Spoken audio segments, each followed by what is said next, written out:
What's happening, everybody? Trey here, joined by my dad, Sean, and today, reactions to the classics. We are going to be drafting our top 10 albums of 2013. Already humming through this decade pretty well. We have done top 10 album drafts going all the way back to the year 1965, so be sure to check out our playlist to go to any year you want to check out. Yeah, it's been a long journey, Trey, but so far the 2010s have been really good. This year's going to be no exception. If you don't know how this works, I get first pick this year, Trey gets 2 and 3, and so on and so forth, and we just alternate every year. But we're going to need your help, so pay close attention. I know you're going to. We're going to need to know who you think won, and if you want to share your top 5 or top 10 albums from 2013, feel free to. So without further delay, let's get to my pick, because I had first pick. What you got at 1? I got Jason Isbell, Southeastern, his fourth studio album. Recorded after a stint in rehab, his final stint in rehab. He had a few. It's on Rolling Stone's 500 Greatest Albums of All Time. He recorded most of the vocals live in one take, which is something that he had not done before. Highlights are Cover Me Up, Elephant, which is an incredibly powerful song about cancer, and songs that she sang in the shower, a song about heartbreak, right? She is gone. But this whole album is fantastic.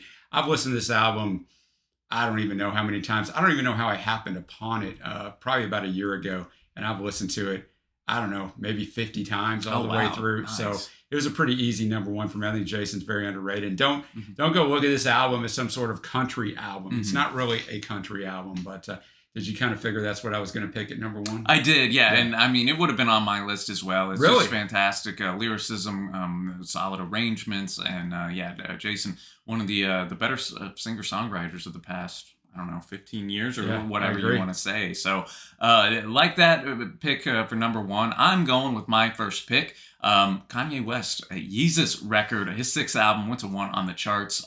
Very divisive album at release, and even to this day, I for one, it's probably top 3 Kanye for me. It didn't start like that, though. It's a mix of everything from electronic to has punkish elements, industrial, drill, and hip-hop, and that kind of all comes together in a very abrasive way, both musically and lyrically right here. Kanye pretty angry throughout the entire record. He was influenced primarily by minimalist design and architecture during the production of this. Took a lot of inspiration from the Louvre.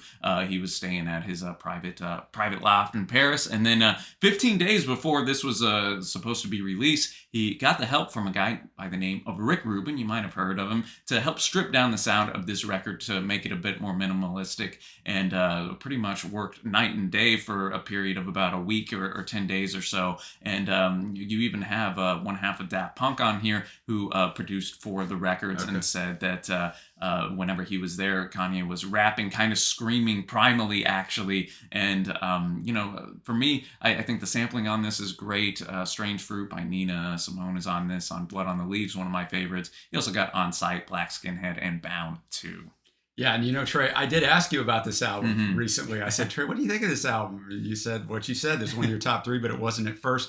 So I'm just going to go that it isn't at first for me. It's the first Kanye miss for me. I just did not really enjoy this album. I gave it a 3 out of 5, and I thought that was ambitious. But I've only listened to it once, and it's always a dangerous thing. So I will reserve further judgment on it. But that was the first one I have not felt. But what do you got at number 2? I respect it, man. And speaking of Daft Punk, I was going to say, nice segue, man. Their 4th and final record, we have Random Access Memories.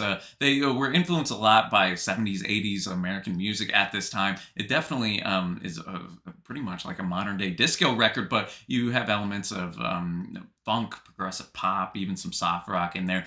Topped the charts here in the States as well as 20 other countries. And of course, if you've ever heard any song by Daft Punk, and it's probably Get Lucky, right? With Pharrell. That topped the charts in over 30 countries. Won the Album of the Year at the Grammy Awards. It's an all-around just great vibe of a record. Instant Crush featuring The Strokes. Julian Casablancas is one of my favorites. Touch with Paul Williams is great. And Doing It Right. Daft Punk, really one of the great artists of the past 25 years. And they went off on a very high note.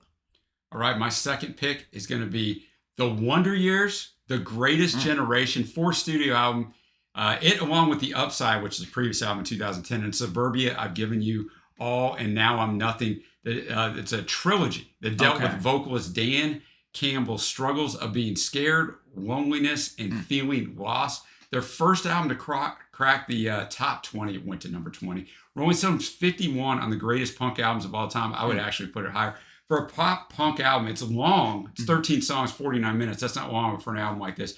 The last track is epic, over 7 minutes. It's called I Just Want to Sell Out My Funeral, don't we all? I hope there's only about 5 seats for mine, but just a great great discovery for me. I love this album. Yeah, I listened to the Wonder Years back in college a little bit, but I haven't revisited them in a long time, so I need to. I've never heard of them. Yeah, as you put this up high here, I don't know if I've listened to this album in full, but I definitely like some of their stuff. So, well, my third pick is going to be a surprise for some of you that know me well from this channel. I'm going with Beyonce and her self-titled fifth studio album. It's a great album. She developed it as a visual album.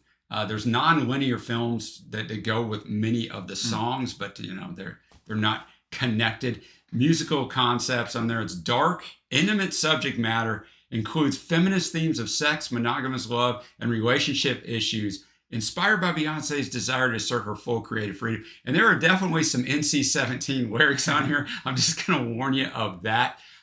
Some interesting stuff. She invited the songwriters and the different producers for this album to come live with her for a month so they could get on the same page. And I'd like to live in Beyonce's mansion for a month. Sure, it's not. I'm sure it doesn't suck. Sold over 5 million copies. 81 in Rolling Stone's recent greatest albums of all time. Metacritic 85, so it's critically loved.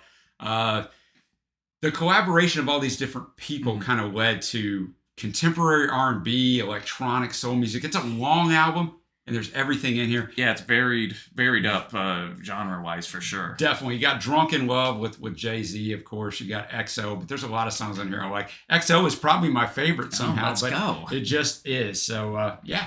No, that honestly would have been my next pick if you hadn't have taken it. Yeah, Beyonce, and I'm looking forward to listening to that Lemonade record in 2016. I am too, because it's so highly acclaimed. But I'm switching gears to an album that I was bumping back as we're getting now. This is my senior year of high school. Okay. So That's not mine. Childish Gambino's Because of the Internet. His second record recording took place at a mansion owned by Chris Bosh, the famous basketball player. So I didn't know that until digging and doing a little research. So I don't know. That just kind of cracked me up a bit. But it went to 7 on the charts. It really reflects, I think, well, the internet age, social media, growing up surrounding it. Kind of tells a loose, kind of story and a bit cinematic as well. 3005 is the biggest hit off this and one of the songs of the era, I think. But I'm also a fan of Sweatpants, Telegraph Avenue, and Life's Biggest Troll. Moving on. I'm going with a band that has appeared many times. You stole this one from me. I was going to take this one. It's going to be The National, Trouble Will Find Me. Their 6th record features include St. Vincent and Sufjan Stevens, so big fan of both of those artists as well. Yep. Went to 3 on the charts, pretty darn good for The National right here. They began recording this in late September of 2012. At Clubhouse Recording Studios, which was modeled after the late 19th century barn turned inn that the band stayed in. Okay. The bass guitarist here stated that the Clubhouse was chosen to establish camaraderie among the band, noting, quote, "The impetus to record upstate, cooking, eating, working, hanging out together was to achieve a musical camp feel." There was one time, Dad, shortly after they were there, that there was a big storm. The power went out, and they got drunk. Yeah, right? then they got that really drunk and played it all acoustic. I remember reading so I thought that was just an interesting little tidbit, and yet again, just the awesome songwriting and arrangements you expect from The National. I Should Live in Salt, Sea of Love, and Hard to Find are highlights for me. But man, just further proof that The National is one of the best bands of this century. Oh, for sure. The National, if you're watching this, and I'm sure you are, you need to come to Dallas on your tour because it's not on there right now. I keep checking. I noticed that. Yeah, because I would go. You would go. I know we'd go. Next up for me, Arctic Monkeys, their album AM, 5th studio album. Their most successful here in the U.S. where we live. BBC Album of the Year, although some fans are kind of divided on this. Of course, it's got Do I Want to Know, Are You Mine? A lot of standouts on here. It's not as good as their debut, but it is better than their previous offering. So, I like that. Yet again, all those singles, Dad, were just all over the radio huge, back man, in the day. Quite catchy. Nothing's going to top that early era AM for me, but this is still a solid record, in my opinion. And I'm going to finish this thing off with with a gentleman that we become quite familiar with. This was going to be in the running for me as well. Nick Cave and the Bad Seeds, Push the Skyway, the 15th studio album. First album not to feature the great Mick Harvey. Speaking about 19th century, Trey, this is recorded in a 19th century mansion in France.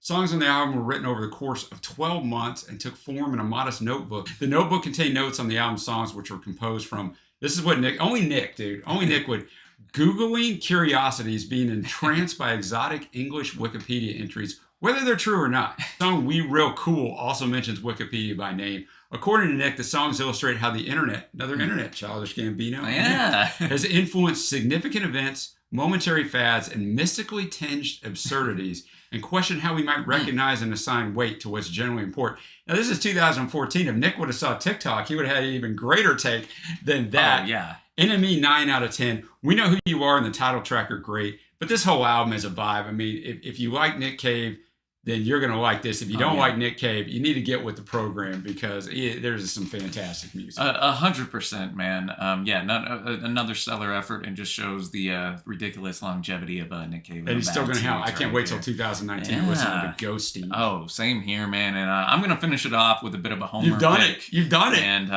I think this dude is incredibly overrated, but what a way to praise him with his album. But this is by far his best work, in my opinion. And again, some nostalgia from my high school years. We have Drake. Nothing was the same. Drake, of course, one of the biggest artists of all time when you look at the charts.